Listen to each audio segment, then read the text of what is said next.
dans le lieu fondateur de la ville, on a comme ça un musée qui va présenter la ville à tout le monde, va présenter la région, va présenter aussi toutes les institutions qui font les spécificités de la région et du pays, du territoire, et en même temps va mettre en lien avec tout l'arrière-pays et tout le potentiel local.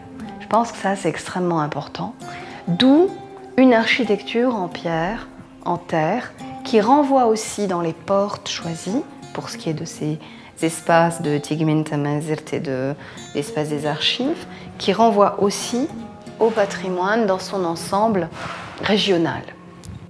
Ça va être un lieu qui va être destiné à la fois aux associations, aux ateliers pour enfants. Il y a un espace de démonstration aussi pour les femmes. Et ça va être finalement un espace polyvalent où on va montrer tout ce qui est disponible dans la région en termes de produits locaux, etc., en termes d'artisanat, en termes de type d'artisans. Et aussi, ce sera un écotour, puisque dans les salles du haut, on va disposer un certain nombre de LED avec tout le potentiel touristique de la région qui est absolument énorme.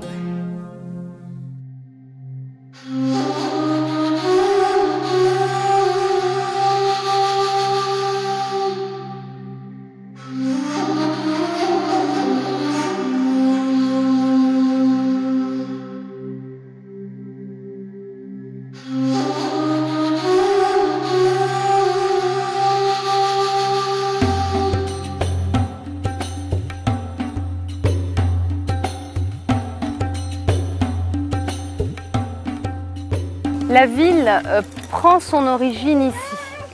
Donc la source, ces eaux de résurgence qui viennent de toute la plaine et qui se concentrent ici, ont donné naissance à cette ville. Il fallait donc, au moment de sa requalification, à la fois regarder les images d'archives et en même temps lui redonner une nouvelle image, une nouvelle vie et réfléchir aux besoins de la population. Il se trouve qu'on est quand même dans un besoin des plus démunis, ceux qui ne peuvent pas partir loin, et en même temps une requalification d'un quartier qui était délaissé, minoré. Donc, quand on a un peu resserré le bassin pour étendre les jardins, on a rappelé par les khtaras qui sont derrière moi ces fameuses notfia, ces citernes qui existaient en pierre sèche et qui existaient qu'à brevet jadis. Et on a essayé comme ça petit à petit par les ségias qui courent en pierre de Temgrout, par les peignes qui rappellent aussi la façon dont les oasis sont gérées, par la végétation choisie, on a voulu rendre lisible ce patrimoine et le redonner à saisir par ces ambiances, par ce plaisir d'être ici. Et sans doute que la plus grande satisfaction, c'est qu'on l'a ouvert au Ramadan de l'année dernière, c'est de voir comment, par la fraîcheur créée par le flux de l'eau, qu'on a installé nous que pour oxygéner l'eau au départ. Et parce qu'il nous fallait faire ce double flux qu'on voit, de façon à ce que les eaux soient filtrées. Et puis on a voulu aussi rendre hommage à l'architecture locale. Donc du pisé, de la pierre sèche, de la pierre en ikfefen, c'est-à-dire des lauses de pierre, et puis l'omniprésence de l'eau par le son et aussi par la présence physique. كنسكن في هاد النواحي ديال العين الزرقاء في هاد الجهه هادي. المهم حنا فرحنا بهاد الطبيعه هادي اللي كاينه. كنتمناو الله سبحانه وتعالى الدراري يحترموا هاد البلاصه هاي، تكون منطقه سياحيه وتكون متنفس لولاد تيزنيت. مرحبا.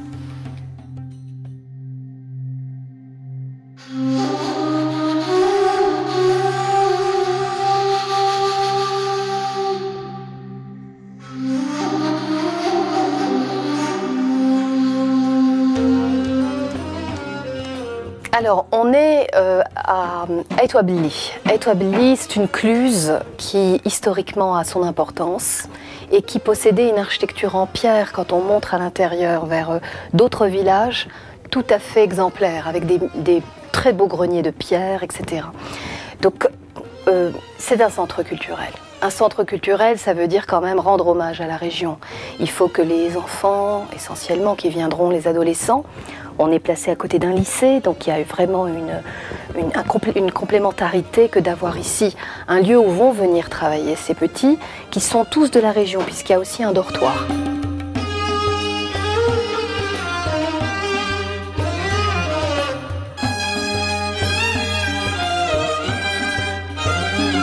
D'un point de vue climatique, ce qui était important pour nous, c'était de mettre en œuvre ces techniques qui ont fait leurs preuves sur la durée et montrer qu'elles sont efficientes, avec un certain nombre de dispositifs au-delà de la mise en œuvre.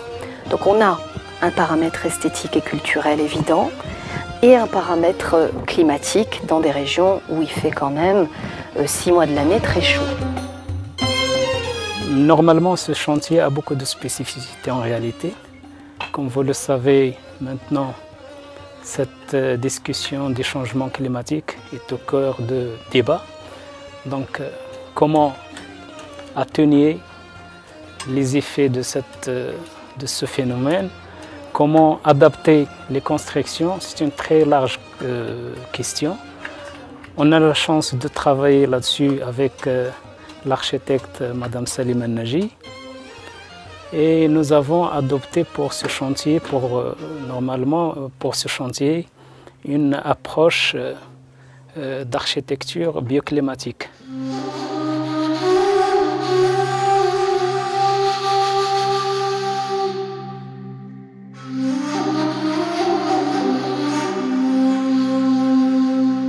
Nous sommes là à Tissint sur le projet de construction d'une maison d'accouchement. Il est dédié aux femmes rurales pour améliorer les conditions de son accouchement. Le projet est financé complètement par l'INDH. L'accouchement, ça reste l'une des causes de mortalité les plus importantes de certaines régions du royaume. Et les femmes, souvent, ne savent pas où aller, comment faire. C'est un moment vraiment d'intimité. Et on a réfléchi à une maison qui soit un lieu de soins, un lieu de douceur. Là encore, on n'a utilisé que des matériaux locaux, la terre, l'argile, la chaux, le bois de palmier. Nous avons privilégié la terre pour que l'espace soit agréable, mais aussi thermiquement supportable.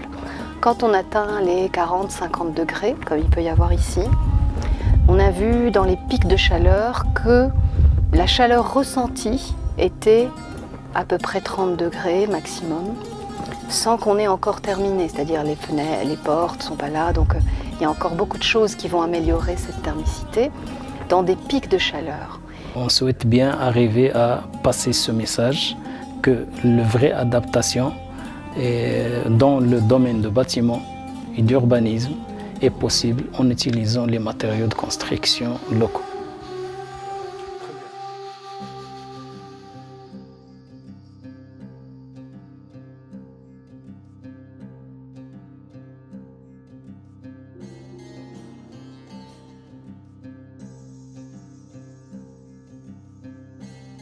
Parmi les projets sur lesquels j'ai insisté, c'est justement la restauration des greniers collectifs qui représentent l'identité de cette région et qui peuvent jouer un rôle dans la promotion du tourisme oisien.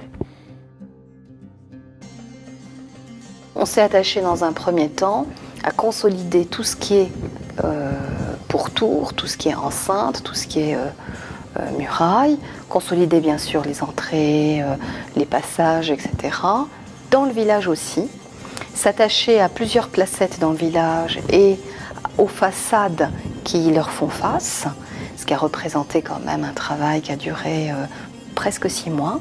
Et puis, on s'est aussi attaché à sauver une mosquée qui était en très bon état. Il a fallu essentiellement refaire la mise hors d'eau, l'étanchéité, et puis quelques détails au niveau des acrotères et tout ce qui est en terrasse.